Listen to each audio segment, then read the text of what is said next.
Je pense que dans le temps, on a beaucoup parlé du surréalisme belge et je trouve ça un peu galvaudé. Je ne m'y retrouve plus là-dedans. Voilà. Mais je ne m'y retrouve plus parce que sans doute, il y a des choses comme ça, il y a un héritage certainement. Mais après, je trouve qu'on est plusieurs réalisateurs qui font des choses très très différentes. Il n'y a pas qu'un seul cinéma, il y en a plusieurs. Heureusement d'ailleurs. Et après, moi, je me retrouve parfois comme un lointain cousinage avec certains dont, je sais pas, avec Bouli Lanners, je me sens très proche.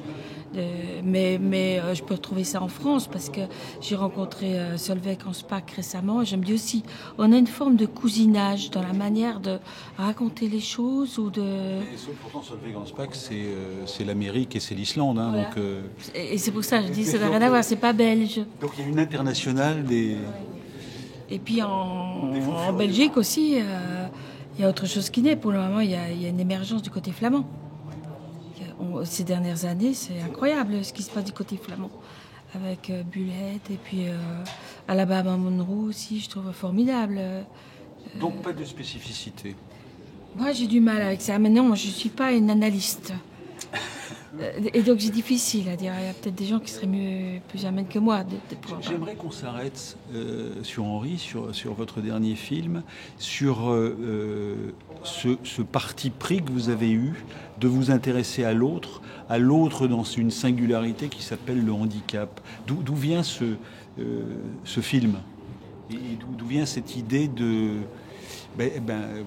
travailler sur ce rapport à l'autre qui n'est pas facile?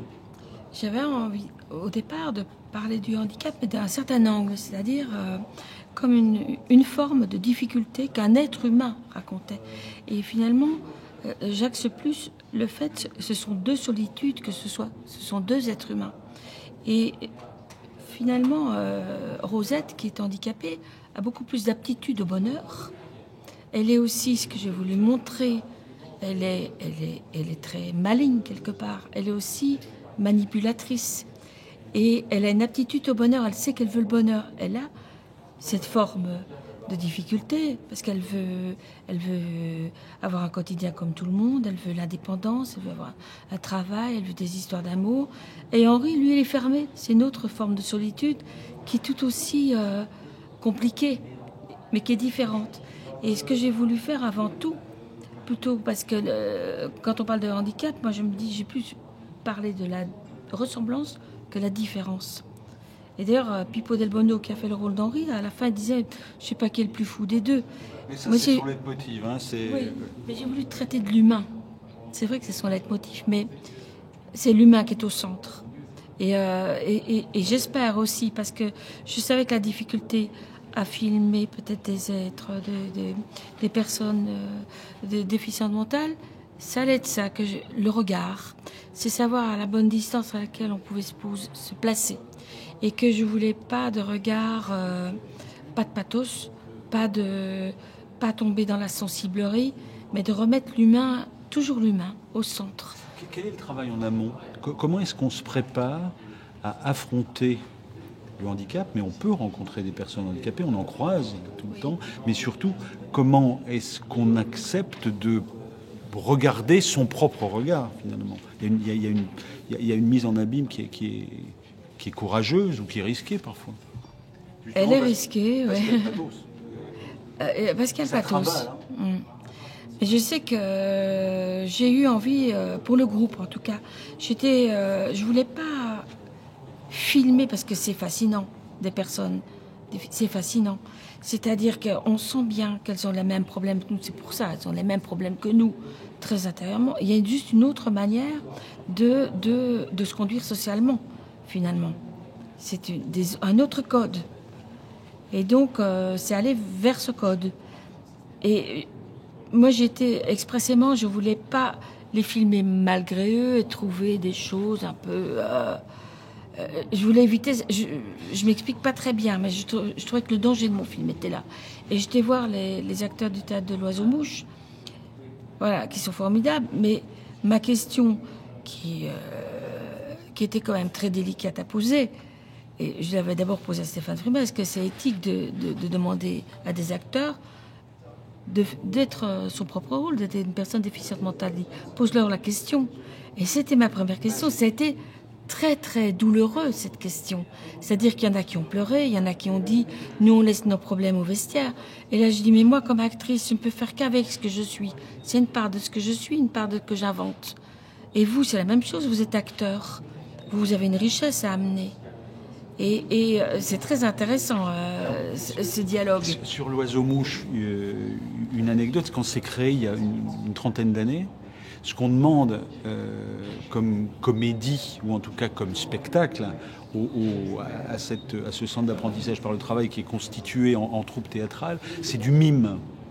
Et 30 ans plus tard, ce qu'ils sont capables de faire, et leur prochaine création a lieu cette semaine d'ailleurs, c'est du Valère Novarina. Donc, y compris dans la représentation qu'on a des personnes en situation de handicap, c'est le mime, et puis après, c'est du Valère Novarina. Donc, tout est possible, et là vous avez raison. J'ai une dernière question à vous poser pour cette rencontre, Yolande Moreau. C'est pourquoi est-ce que la fin de votre film reste ambiguë entre ces deux êtres, qui l'un va retrouver sa baraque à frites, comme on dit dans le Nord et en Belgique, et l'autre aussi. Pourquoi est-ce que ça ne peut pas aller jusqu'au bout? Je ne sais pas jusqu'au bout de quoi, mais... Pour ma part, je connais ma fin. Au départ, elle ne l'était pas. Et c'est vrai que moi, je suis très fleur bleue. Maintenant, j'ai laissé ouvert, je trouvais ça plus intéressant. Parce que ça permettait de raconter une trajectoire qu'ils ont fait l'un et l'autre. Et là, pour moi, la fin reste ouverte, c'est-à-dire qu'elle est possible. Tout à coup, elle est possible, en tout cas. Merci de le dire, en tout cas, pour ça. J'espère qu'on l'a compris, moi, qu'elle est possible. Oui, en même temps, tout à fait, elle est ouverte. Il y a un chemin qui a été parcouru. Pour moi, ils ont couché ensemble. C'est pas très explicite dans le film. On peut se poser la question, est-ce qu'ils ont dormi côte à côte ou est-ce qu'ils ont... Mais c'est pas tellement l'important pour moi. Une histoire d'amour est possible. Dernière question, alors ça vous concerne vous. Je vous trouve avec un bel esprit de sérieux, un bel esprit de curiosité par rapport à l'autre. Alors que ce qui a entamé votre carrière, ça a d'abord été le rire et la dérision. Est-ce que vous êtes plus mûr? Est-ce que vous avez grandi? Est-ce que vous avez besoin de vous poser à un moment? J'ai toujours un peu d'humour dans les films. C'est-à-dire, de toute façon, toujours, même avec Deschamps, c'était parler de choses graves avec légèreté. Et dans mon spectacle, qui avait servi aussi comme le spectacle C'est l'affaire qui est remis dans Quand la mer monte, c'est un spectacle absolument tragique, mais qui était inscrit dans un festival d'humour. En ça, je continue. Maintenant, j'ai peut-être moins besoin de faire la rigolote à tout prix. Je pense que j'ai un peu mûri, que j'étais un peu malade aussi. Il y a des choses qui se remettent. Alors un peu, j'aime toujours beaucoup l'humour, attention. Même, je pense, pour le prochain, je me dis, je pourrais y aller plus fort dans l'humour, parce que ça me plaît bien. C'est juste une manière de voir les choses. Mais mon humour n'est pas à faire une vanne toutes les 2 minutes. C'est pas de cet humour-là que j'aime, mais sur la vie, un regard sur la vie où il y a de la légèreté, où on peut rire. Moi, ça me plaît. Vous l'avez dans l'œil, l'humour.